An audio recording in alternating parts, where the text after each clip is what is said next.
नमस्कार दोस्तों, मैं प्रदीप कुमार यूट्यूब चैनल में आपका स्वागत करता हूं। आज हम चर्चा करेंगे भारत में आरक्षण व्यवस्था की। पहले तो ये जान लें कि ये व्यवस्था सिर्फ और सिर्फ हिंदुस्तान में ही है और विश्व के किसी देश में नहीं है।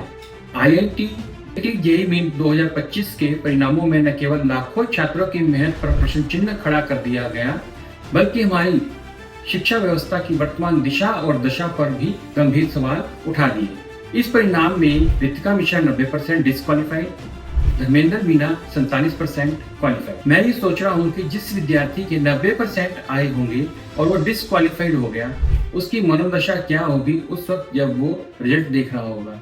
ये मैं क्यों कह रहा हूँ, क्योंकि एक राजस्थान की लड़की ने अपने डिस्क्वालिफिकेशन के बाद सुसाइड किया और नोट में अपने माता पिता को लिखा कि माता रानी ने हमारा साथ केवल 18 वर्ष तक ही लिखा था।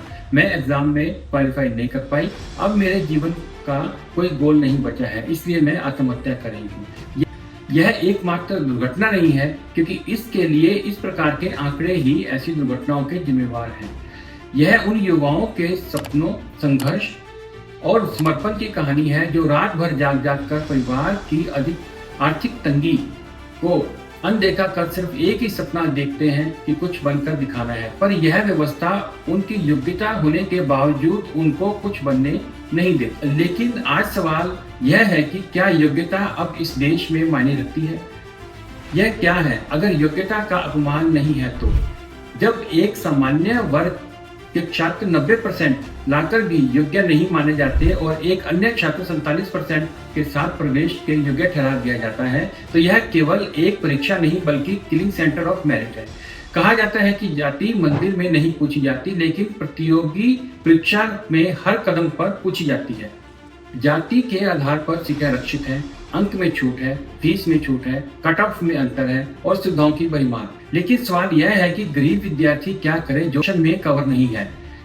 ना उन्हें कोई छूट मिलती है, ना कोई सहानुभूति, ना कोई आरक्षण।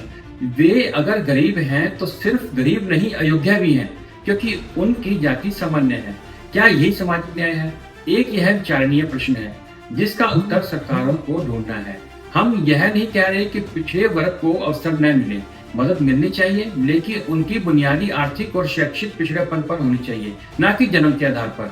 फ्री शिक्षा सभी को बिना किसी भेदभाव के मिलनी चाहिए, सभी को समान प्रकार के अवसर मिले, आदि आदि। क्योंकि सनातन धर्म में भी जाति कर्म के आधार पर है, ना कि जन्म के आधार पर। और सभी प्रकार के बालकों में असीम प्रतिभा छुपी होती है। शिक्षा उनको उभारने का काम करती है। यदि कोई प्रतिभावान बालक कि किसी सड़ी हुई व्यवस्था के कारण दुर्गति हो तो यह न्याय नहीं है। आज सवाल पूछना जरूरी है, क्या 90% लाने वाले छात्र का दोष सिर्फ उसका सामान्य वर्ग से होना है? क्या यह राष्ट्र केवल जातिगत पहचान के आधार पर आगे बढ़ेगा? क्या यह आरक्षण कभी समाप्त नहीं होगा या नहीं, यह पीढ़ियों तक चलता रहेगा? अम्बेडकर जी ने आरक्षण को प्रथम 10 वर्ष के लिए लागू किया था, उसके बाद समाप्त करने के लिए कहा था। अब वक्त आ गया है नीति की पुनर्समीक्षा हो और एक ऐसी व्यवस्था की जाए जहां योग्यता, मेहनत, आर्थिक स्थिति और सामाजिक परिस्थितियां चारों को मिलाकर फैसला लिया जाए, ताकि न्याय सिर्फ नाम का ना हो बल्कि वास्तविक रूप से सबके लिए हो। क्योंकि देश तभी आगे बढ़ेगा जब हर युवा को समान अवसर मिलेगा, बिना किसी जातिगत या लिंग भेदभाव के।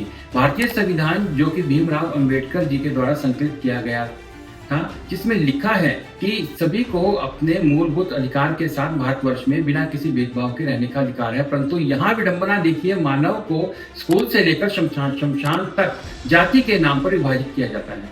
एक भारतीय के नाम पर नहीं, कहां से हो जाएगा एक भारत श्रेष्ठ भारत? एक मुल्क या देश भूमि का टुकड़ा होता है जो सीमाओं के द्वारा निर्धारित होता है। यह उस टुकड़े पर रहने वाले लोगों का अपने देश के प्रति भावना या लगाव राष्ट्रवाद कहलाता है।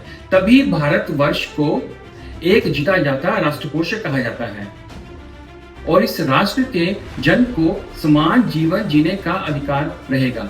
ये राष्ट्र श्रेष्ठ भी होगा और बलवान भी होगा। वीडियो अच्छी लगी हो तो लाइक करें, शेयर करें। अगली वीडियो देखने के लिए हमारे चैनल को सब्सक्राइब करें और कमेंट करना बिल्कुल भी ना भूलें। धन्यवाद।